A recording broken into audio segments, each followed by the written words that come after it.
Good evening, everybody, and welcome to EMDRCM Live. This is an outreach of the Executive Master in Disaster Risk and Crisis Management from the country's premier graduate school for business and management, the Asian Institute of Management.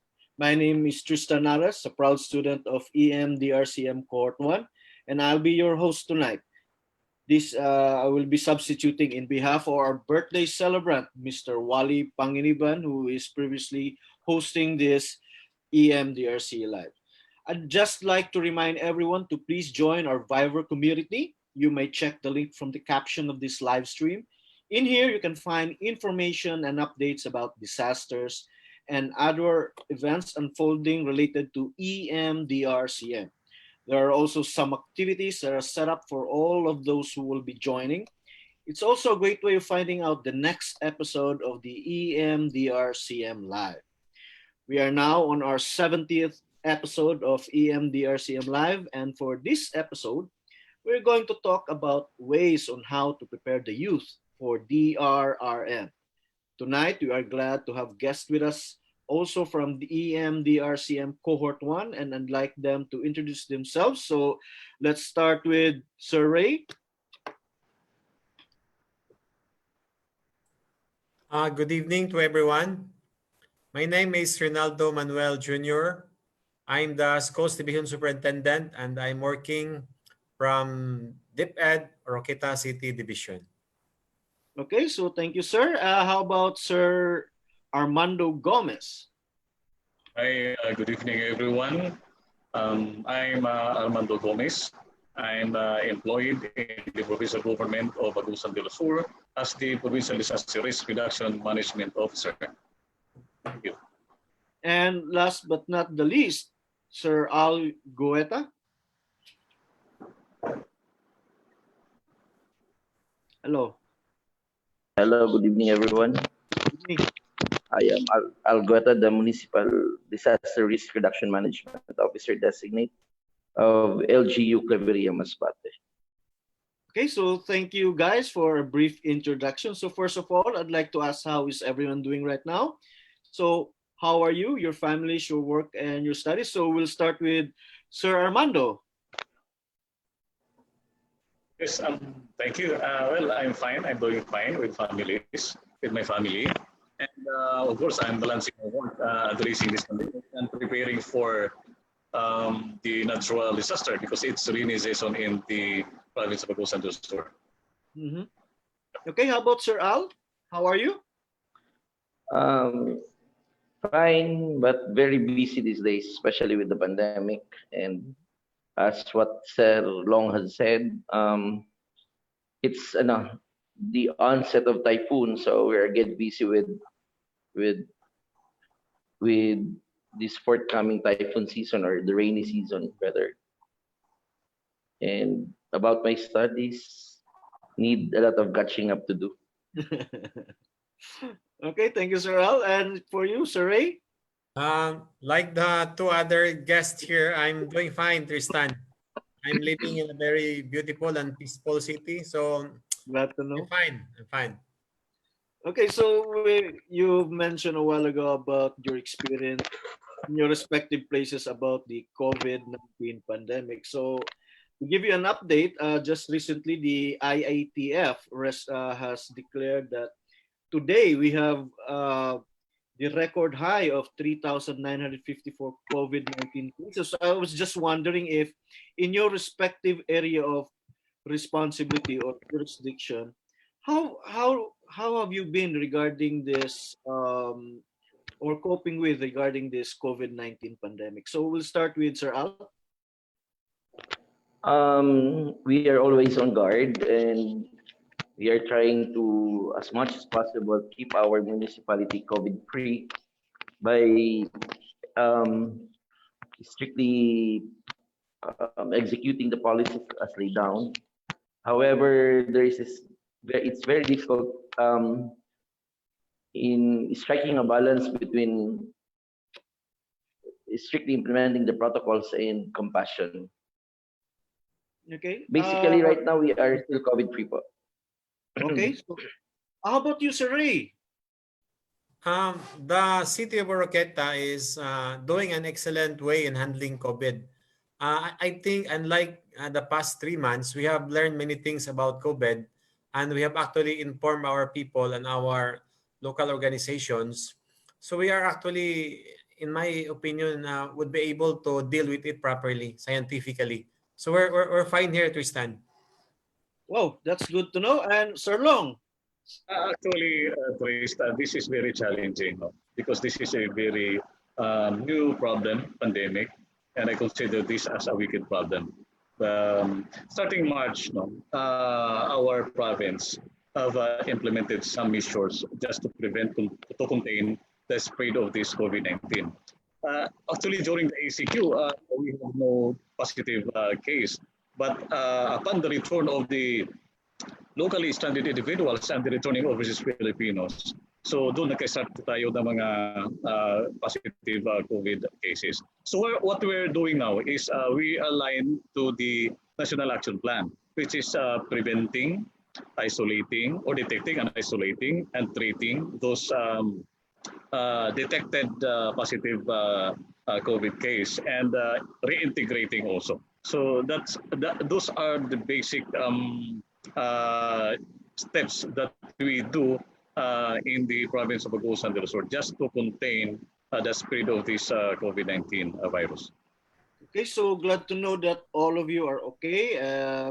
Hope for the safety, including your families, back in your respective places. So we'll get to COVID-19 later, and so we will let us proceed with the conversation proper. So I heard that Sir Ray and Sir Long were part of the SK or Sangguniang Kabataan before, but I ask the question, can we explain what is SK? Sir Ray, perhaps we'll start with Sir Ray. Yeah, thank you, Kristan. You're right. Me and Long were part of the original Sangguniang Kabataan, or we call it SK, before in 1992. In fact, some of my friends now are watching who are also SK members. Actually, for our understanding, an SK or the Sangguniang Kabataan is actually a council, a youth council elected to represent the youth in every barangay. So its aim is to really bring the voice of the youth in the barangay governance up to the city, provincial, municipal levels to a representative. Okay, Sir Long. Okay, thank you, Sir Ray. In addition, Sangguniang Kabataan is a council. No? They are elected by the members of the aging from 15 to 30. Those are always developing at least 6 months prior to the election. And this Sangguniang Kabataan is the one responsible in the preparation for the comprehensive barangay youth development plan of each barangay, so entire country. Okay, any addition, Sir Al? Would you like to add on? The SK is, yeah, it's no.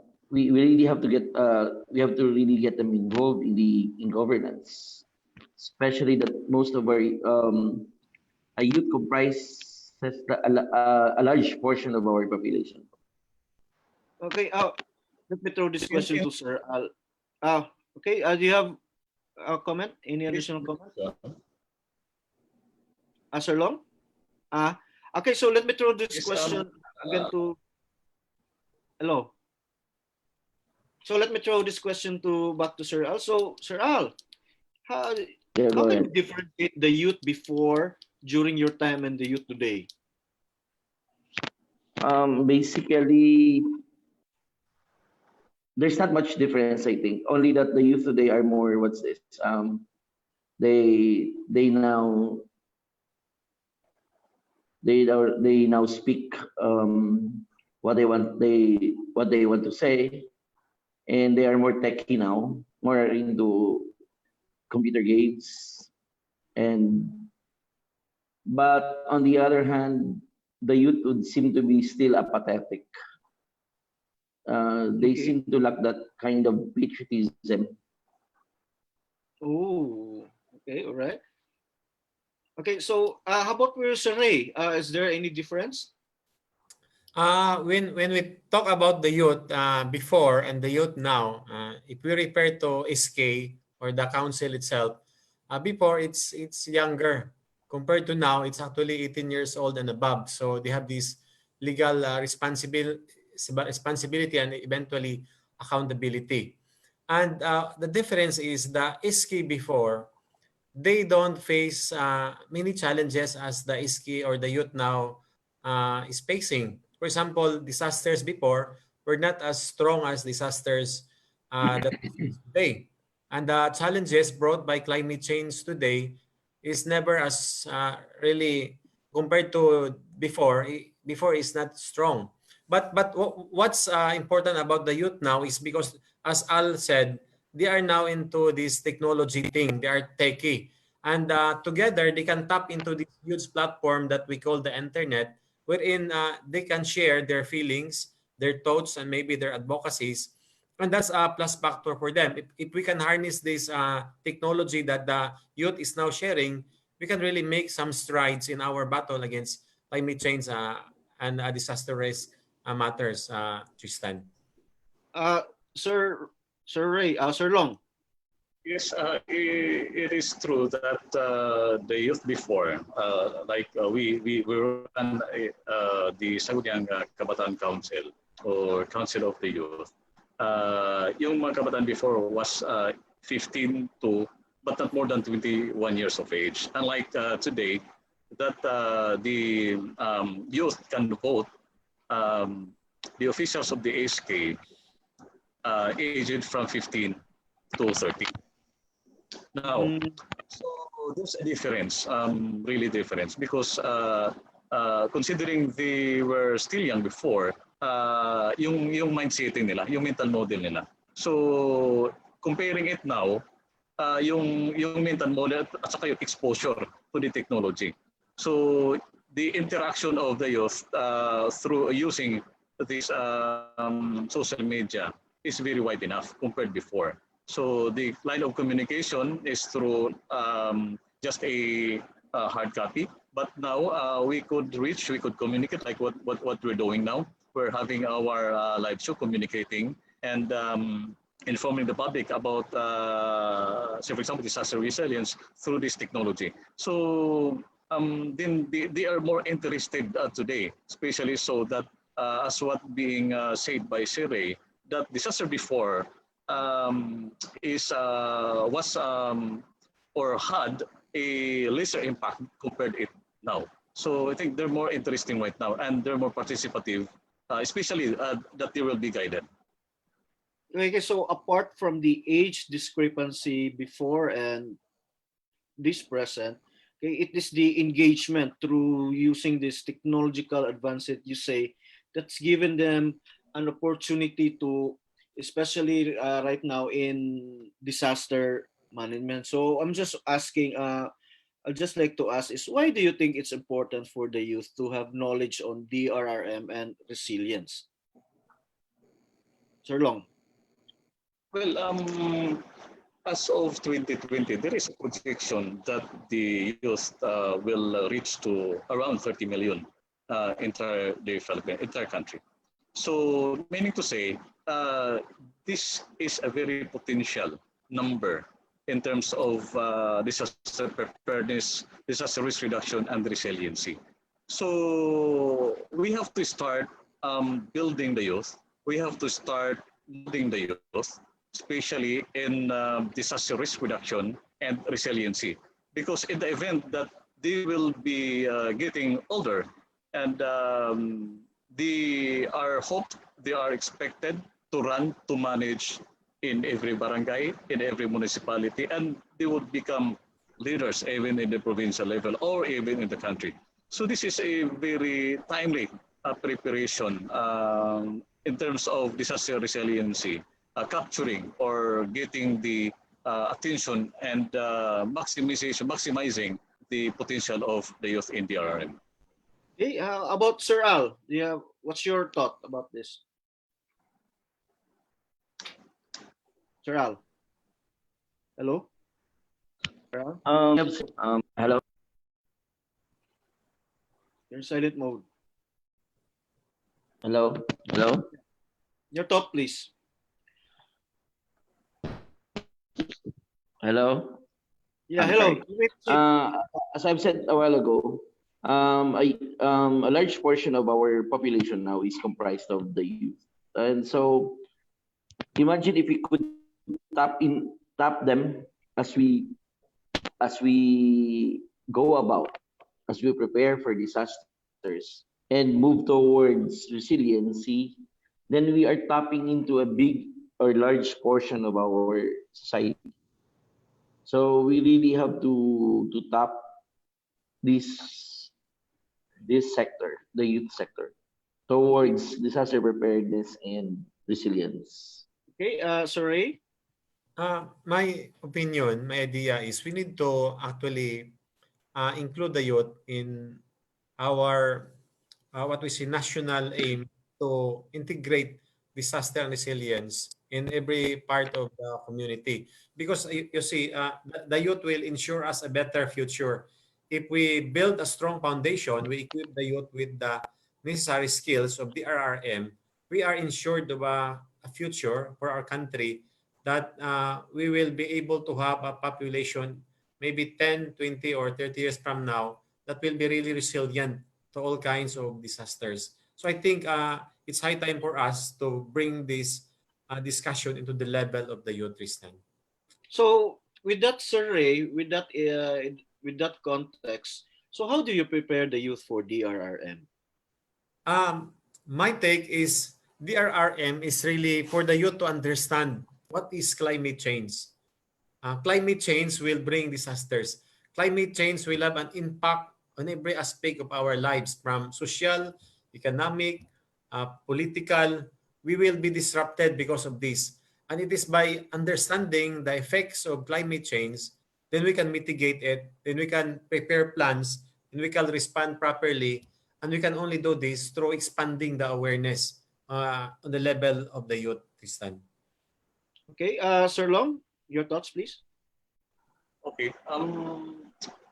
One way of preparing the youth for the RM is, of course, they must be aware of the situation today, the environment today, and the changes in the climate change.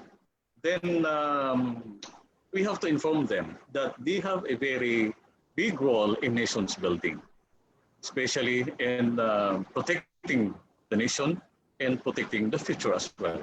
So with this information campaign, with this knowledge that we are going to instill into their minds, might be one of the triggers that they might be encouraged in, especially in volunteering themselves, to be part in the disaster risk reduction and resiliency.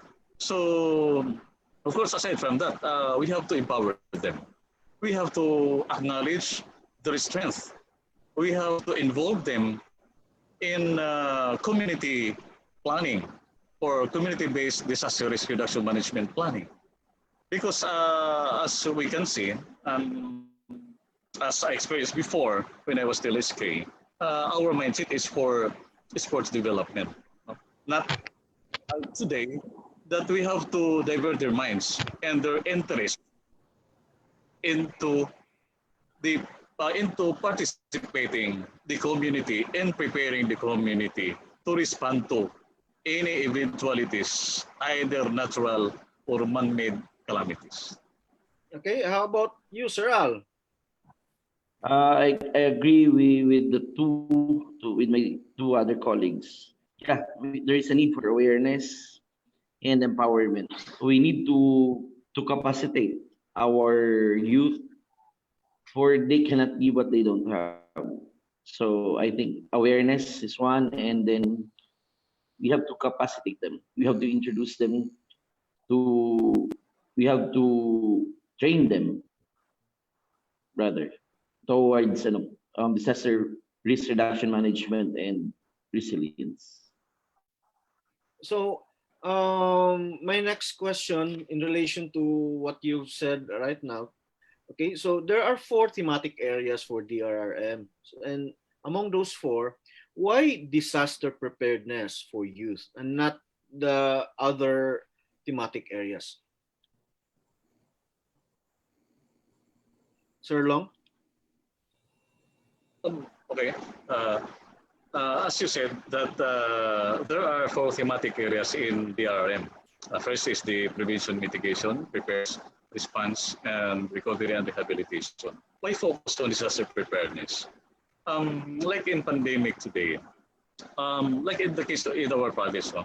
we tap our provincial government employees assigned to checkpoints, border checkpoints, especially during the implementation of the enhanced community quarantine. And we realized that after the mobilization for 7 days or 14 days, we realized that our resources in the government are decreasing. And we could not even or return them, lead them back to the checkpoint to perform their duties and function thereat because they are already exhausted. So the very um, important thing that we should do is to prepare the youth because somehow we could tap them, especially in the prevention of this pandemic. Not only for pandemic, but they could also tap them in the response activities, in the rescue and the basic life support or first aid, because those are the things that most of the youth are interested to, preparedness. And while in the long run, and they have realized the importance of disaster preparedness, and I think that's the time that they go deeper. And they have to understand what is meant by prevention mitigation, what is meant or what are the roles during the response and recovery as well, and rehabilitation. So basically, we have to catch their attention, their interest, especially during training or skills training in disaster-related activities or disaster-related trainings. Okay, let's hear from Sir Al. Why disaster preparedness, Sir Al? Actually, a bulk of the a bulk of the tasks in the RR is preparedness. In fact, if when you look at it, um, the utilization is divided into two, right? 30% for QRF or the Quick Response Fund, and 70% is for preparedness. By the way, when we say preparedness, because when you speak of preparedness, um, it it's it it's all in there, the four thematic areas. So I so perhaps we can use them in all those areas. Like in our case, I used to, when there was a typhoon, I in fact I in fact solicited the help of the youth of some Baptist members in our community. We we use them in in the prepositioning of goods, like in preparation of the preparation of the food packs. Some were in charge in the cutting of the those what's this the tents, the cloth materials for tents. So I guess in all facets of preparedness could comprise all the four aspects of the disaster thematic areas. Okay, last thoughts, Sir Ray? Uh, Actually, Tristan, it's actually interrelated. So when you talk about thematic areas, you cannot really segment it without actually connecting the four. But our focus is preparedness. If I remember, there's a Chinese philosopher that said that the child is the father of man. So from a very young age, if you prepare a child, and then when the child becomes a man, eventually he will carry with him all the values, all those thematic areas that are embedded in the RRM, and he will internalize it. because from a young age he is prepared. We can see some examples. Actually, my favorite example is from Yolanda. After Yolanda has passed Tacloban, and then it was reported that many people still went back to their areas that were actually devastated by the storm surges, Mhm. neglecting the peril that the future storms might affect them. So it means that when they were still young, they were not able to internalize these thematic areas, and for them, they will take what the fate will bring to them, and I think that's not a good idea. So we need really to prepare the youth slowly. We start with preparedness, and eventually, all those other thematic areas will connect, and in the end, we'll have resilient communities in our country. So, so basically, what you're saying is that we need to prepare the youth, capacitate them so that they could, in future response, future prevention mitigation involving disasters, climate change, they can already participate. So is that what you're saying? Yeah. If you look closely at the law, the new SK law, it says there that the youth, the SK shall organize committees, climate change mitigation, environmental protection, resilience. They need to organize it. But from our observations, there is a law they need to organize, but they were not capacitated. They have this strength for being young, the enthusiasm, the idealism, but somehow we cannot really provide them with what they need. So what we think is if we can come up with a framework that will guide them on what to do, that framework will affect all the youth organizations, councils in the country. It will guide them and eventually will prepare them for the task that they are doing right now. And eventually, as what I have mentioned earlier, we will build a strong nation, more aware about disaster preparedness. Oh, okay. So, Sir Long, Sir Long. So, how do you convince the youth today to get involved in DRRM activities? So, how do you entice them? First, we know that per Sangguniang Kabataan Reform Act of 2015, there is an allocation of the budget. No? That is 10% mandatory allocation for Sangguniang Kabataan to be sourced out from the general fund of each barangay or village. So basically, we'll just revisit their programs, projects, and activities included or indicated in the comprehensive barangay youth development plan. So this is one way of facilitating them, encouraging them to be part of this endeavor, to be part of the defender of our environment, to be part of those to learn how to prepare, how to become a resilient youth in each community. So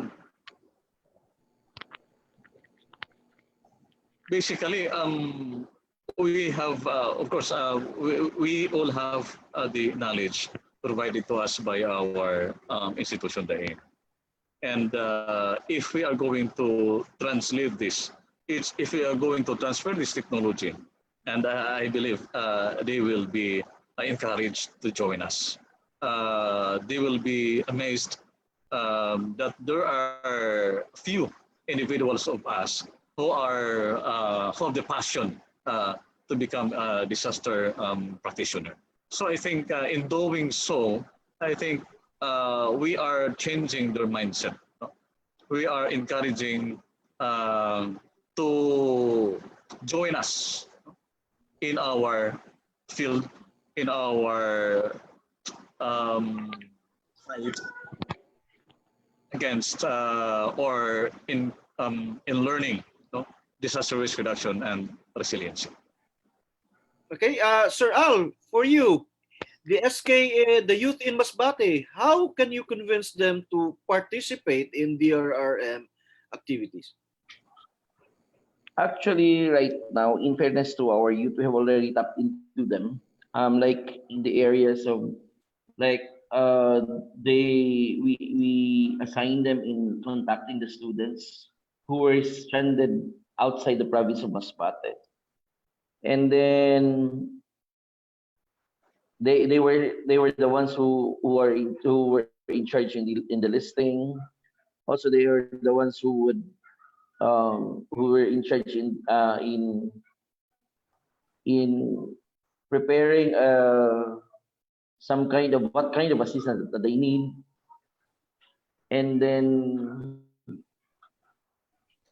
oh, right now that's what mostly that's how we tap into their skills. And So basically, you get involved them into some sort of volunteerism engagement. Is that what you mean? yes, sir, we because right from the start we have already coordinated with or collaborated with our municipal SK Federation President, or the Sangguniang Kabataan Federation President. And also, by the way, they also volunteered in contacting the students who wanted to go home, and they provided actually some kind of hatid and sundo to our nearest fort, which is Pedro and Albay. Okay, so thank you. Talking about volunteerism, for you, Sir Ray, being a DepEd superintendent, basically you have already programs regarding volunteerism among students. But for the youth, how do you go about, how do you operationalize volunteerism? Yeah, that's a good question, Tristan. Actually, when I was younger, I really want to volunteer. I have this desire to volunteer in socio-civic activities. But when it Mhm. comes to disaster, Ah, participation of the youth through volunteerism should actually be based on their capacity. They should be capacitated. They should have the skill, the knowledge on what would be the needed competencies when you volunteer. Because you cannot just volunteer to a particular disaster response if you don't have the skills. So for me, volunteerism, you can actually volunteer if you have the skills. So if we don't provide the skills to the youth or level of awareness, there will be their volunteerism will be limited, and it will not be more probably responsive. They might volunteer, but their efforts might not be the one that is needed by the situation. So my take is capacitate them so they can actually volunteer to the fullest, Tristan. okay, follow-up question for you, Sir Ray, because we are being in the DepEd. Okay, so we have a question here from one of our viewers that uh, NSTP, the CHED, through CHED, has this volunteerism program. So how do you tap NSTP program uh, in your project or in your study? In STP is actually a course or maybe a program of the Commission on Higher Education. So if Education. your question is how are we going to integrate it or how are we going to look into NSTP to connect with our program is really a matter of bridging leadership, bridging networks. So we will actually basically be looking into that because our study, our approach is actually looking into best practices wherein we can gain insights, we can integrate what they have learned and actually develop a more responsive framework to provide a solution or to provide this gap that we are now seeing when it comes to youth and participation to the RRM. Okay, how about you, Sir Long, being a provincial DRM holding all municipalities in your province of Agusan del Sur? So how do you go about this spirit of volunteerism considering the wide area of responsibility? First, Tristan, there should be a program by the government. That program, I should say, shall be included in one of our thematic areas, which is still under preparedness. I confirm the comment, one of the comment that uh, our youth should be capacitated first in order for them to be prepared to respond to any eventualities. Now, this is to inform you that in our province, we already have 900 plus volunteers.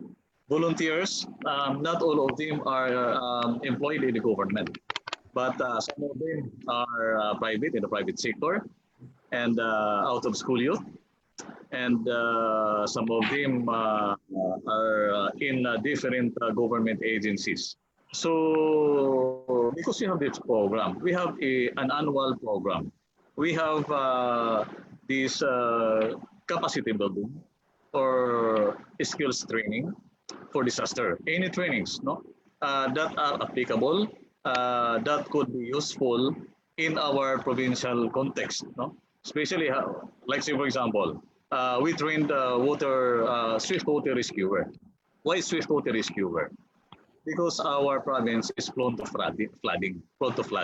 That's why that is one of the most important skills, no, that we train, we program from the provincial down to the municipal local government units through the respective MDRRMOs. And not all of those participants to participate during that training are coming from the government. As I said a while ago, they're coming from out of school youth, private sectors, and they serve as volunteer in the event that their services are needed. Like today, there are some private volunteers who are serving as our COVID-19 response frontliners. So first, we have to capacitate them. And this is an annual program of the provincial government. So in doing so, some of those youth, some of those in the private sectors could observe what the government is doing. So basically, if we have this program of volunteerism, we have the capacity building training provided to our constituents, provided to our communities, provided to our youth, then volunteerism per se is very simple and very easy. Okay, for Sir Al, given the situation about involving youth and making them volunteer for disaster preparedness, so do you think that there are enough youth today that are aware of disaster preparedness and willing to serve without pay to work in your area? In our case, I think there are plenty of youth that we could tap into in terms of in the area of disaster preparedness and resilience. Right now, our SK are very active in terms of we have formed alliance with our SK for the Sangguniang Kabataan in our place as we fight COVID-19.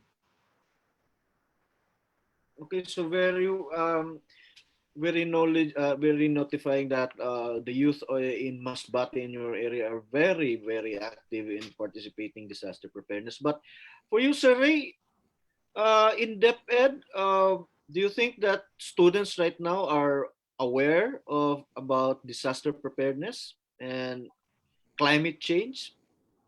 Yeah, Tristan, in DepEd, we have these regular drills, earthquake drills, emergency drills.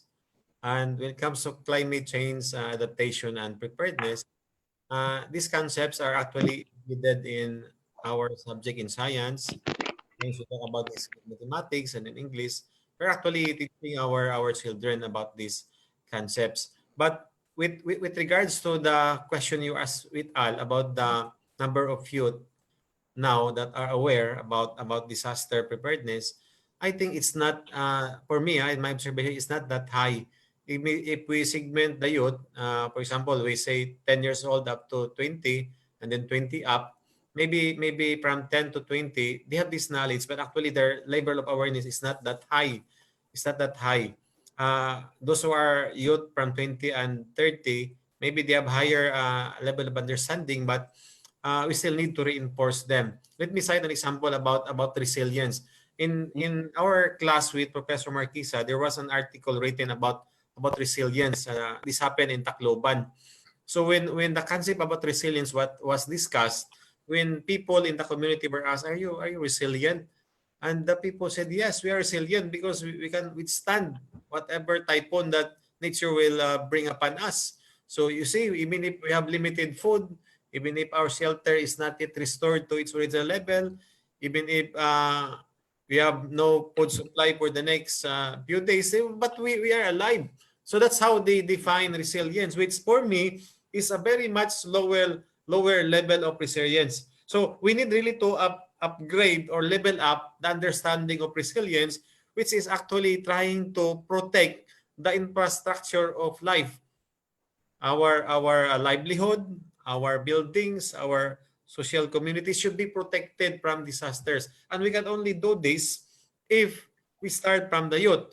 Because like what I've said earlier, in Yolanda, after the typhoon, many people still return back to their previous places, even if it was really devastated by the typhoon. They neglected considering other safer areas. Because for me, there is really some lack of heightened level of awareness. We should level up our awareness campaign for the youth, Tristan. Okay, now talking Sir about, Tristan. oh yeah, Sir Al, go ahead. Yeah. Let me go back. I think I'm sorry, but I have to disagree with Sir Ray. Uh, I believe that our youth are aware. Their awareness is high. However, I'm speaking for the country as a whole. I think in terms of engagement, this is their engagement is low. Okay. So participation. Awareness is high, but yeah, participation will be low. Kinda low. Okay, so we're talking about resiliency already. So as an AIM EMDRCM student, Sir Long, based from what you've learned through the classes, okay, how can you apply using framework or model of resiliency in teaching the youth for the disaster preparedness? Sir Long. Um, First, I want to share my point of view on the question that are the youth, ano ba yun? Yung awareness nila of disaster. Diba? So, I think most of the youth know about disasters. But the point there is their capacity to respond to, their knowledge skills to respond to that particular disaster. Yun ang problema. That's why we come in, no? To prepare our youth in to prepare for disasters response. Okay, so that's what I'm thinking of. Most of the youth, especially today, pandemic, din COVID-19. But the skills, their knowledge, how to respond to, yun ang problema, yun ang parang gap. So that's why we come in, our group is coming up with this kind of intervention for the youth. In collaboration, of course, with the Drrm, the local chief executive, and the Sangguniang Kabataan, together with the DepEd, Department of Education. Because this preparedness could not be done alone by one government, by one institution. And this should be done collaboratively, in collaboration. Through resources, it's either human resources or financial resources. Sir Ray, okay, based from what you learned from AIM, so what are the learnings that you can contribute to the youth in disaster preparedness? Yeah, I think the question is about what framework should we pursue or should we present to actually allow basically to be prepared. Now, based on my experience, by myself being an SK president in our municipality, and within my interaction with Long, I think there must be a total revamp of what the SK should are doing right now. We need to teach them Wow. about negotiation. We need to teach them about bridging leadership. We need to teach them about finance. We need to teach them about the science of disasters. We need to teach them about how to be Wow. empathic. We need to teach them many things that actually no one has provided them, because disaster is science, interdisciplinary science, and one misunderstanding on one part will lead to misunderstanding on another segment. So for me, the framework should be holistic. Actually, it should be patterned somehow on a level. It should be patterned based on the the courses provided by this course. It should be patterned somehow in a level that is appropriate for the youth sector. For me, total revamp and reorientation, because we need this, because we are now facing a new direction. If we can survive as a country in the next 20-30 years, wherein we expect that temperatures will rise, sea level will rise, and population will grow, then we need to reorient, revamp how the framework that we should do should answer to that, Tristan, to prepare the youth in the future. So in the current educational curriculum right now, based from the topics that you have mentioned, are there any related topics based on the DepEd curriculum in the schools? Uh, when we talk about schools, it's actually a different arena. Uh, it's actually different because in school, we have to consider many things. But when you are out of school, for example, when you are involved in SK, you have this mandate.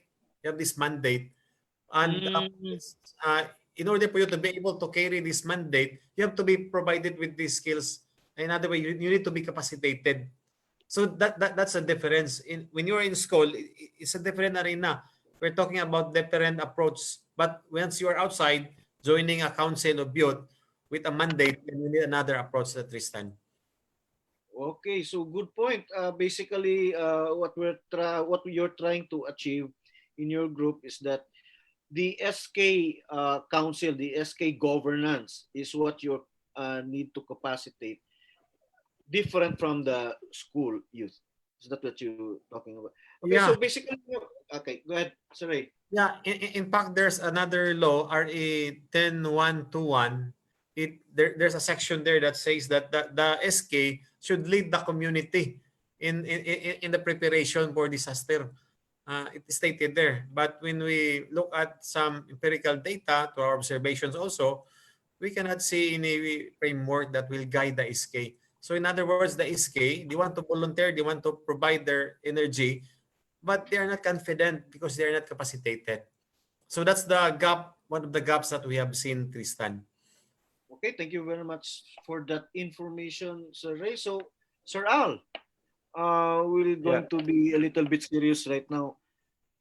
What does AIM EMDRCM mean to you?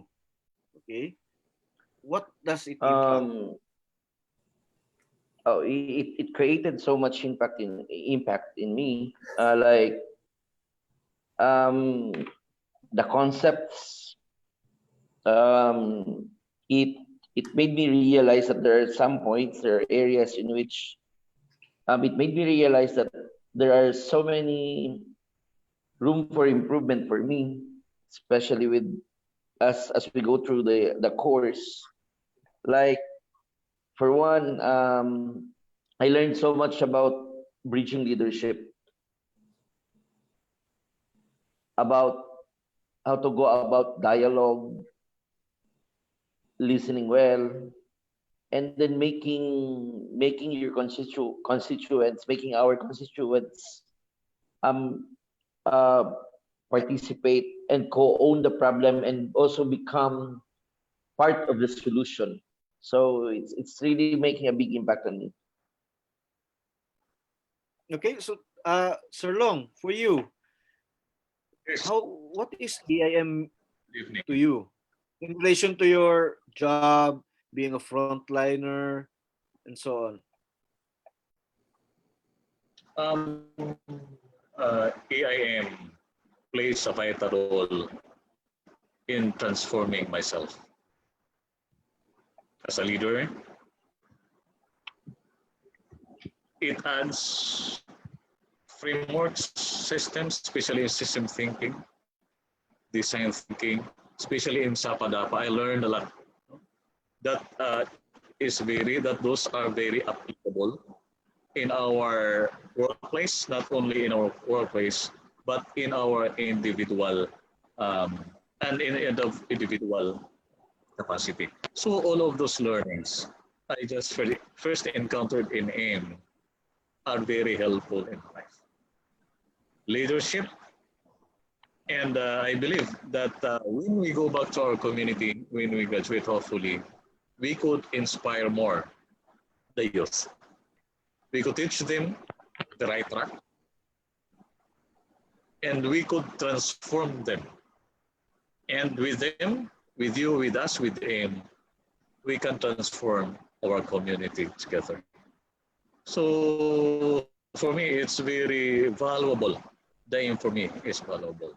I realized that most of the theory now I learned from AIM supports my application in the actual performance of my duties and function.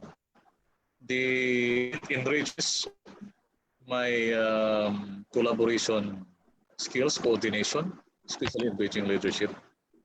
And before, I think I was the one who can solve the problem. But right now, with the complexity, with this vocal world, I think we could solve this by putting our hands together. So that AIM provides me a lot in leadership and in management. Wow, very touching, huh? Sir Ray, for you, what Uh, is AIM? Tristan, actually, AIM, for me, allowed me to actually leave my comfort zones. It's actually made me uncomfortable because of the readings, because of the assignments, because of other deliverables. But I have learned to grow. I have grown. So AIM has actually allowed me to raise my game, maybe raise my standards, and I'm happy for that. I'm happy for that. I am no longer the same person as I was before. After AIM, I have become a better person, especially when it comes to understanding disasters, Tristan. Okay, so let me throw this question to all of you three guests. Basically, there are already interested to become a part of cohort 3 of the EMDRCM. So maybe you can share some advice, some recommendation for those who are contemplating to join the EMDRCM cohort 3. Sir Al, you first. If you want to be the best, one of the best DRR practitioners, then join the EMDRCM of the AAM. Um, it humbles you in a way. Then that humility would let you soar high, reach your dreams, and be more impactful to the community that you serve. Okay, Sir Ray. Um, so those who aspire to become members of cohort 3, I believe that you can actually become an exclusive member of a few good men trained to prevent disaster, mitigate disaster in our country. So join us. You will actually learn many things, and eventually you'll become a better person, a better citizen of the world. That's all. And Sir Long, last but not the least. For those watching live on Facebook, for those who are following on this live show, I'm encouraging you to enroll, to join the EMDRCM Cohort 3. Although this is very challenging, balancing your work and your studies, balancing your time for your work, for your family, balancing your time to respond to this pandemic. This is very challenging for us. but I assure you that you will enjoy the learning journey when you are in AI. Tara na, join na. Okay, EMDRCM cohort. so before we proceed, okay, any parting words or messages for the viewers, especially the youth, on disaster preparedness, resiliency, and climate change? So we'll start with who wants to go first? Sir Ray, you. My message for the youth, and when it comes to disaster, you are now in a time wherein you cannot ignore the effects of climate change. If you think about the future of your family, the future about your our coming generations, you should involve yourselves, participate, because you are young, you have the energy, you have the idealism, and maybe somehow along the way you can make a difference, and we can save our nation and actually our planet from destruction. So join us. The youth shall lead the way. Sir Ray, Sir Al. To our youth, the time to engage is now.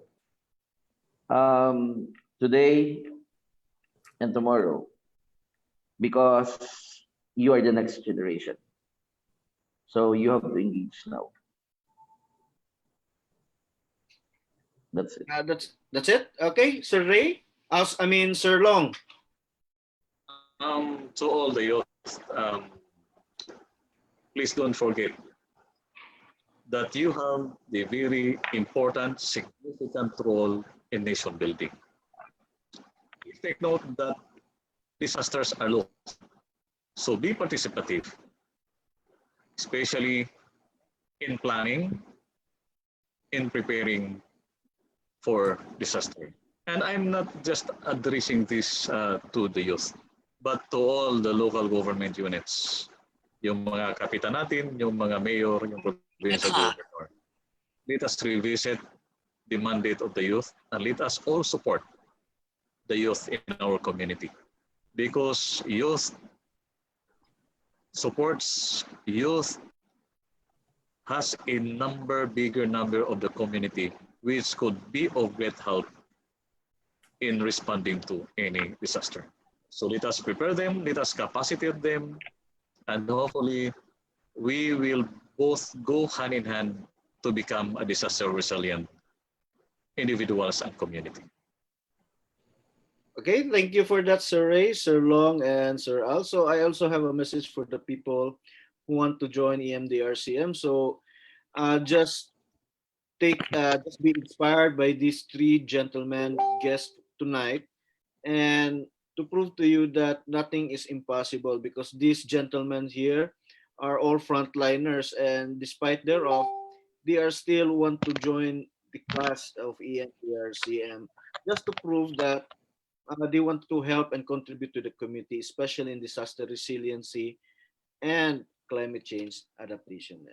So thank you again, Sir Ray, Sir Long, Sir Al, and thank you to all of you who have been watching this live session for the past hour. If you have any questions or would like to reach us, you may send an email at emdrcm@aim.edu. Thank you and keep safe. This has been another episode of EMDRCM Live. Good night, everyone. 9. Good night, guys. Good. And thank Good you. night. Viewers. Thank you.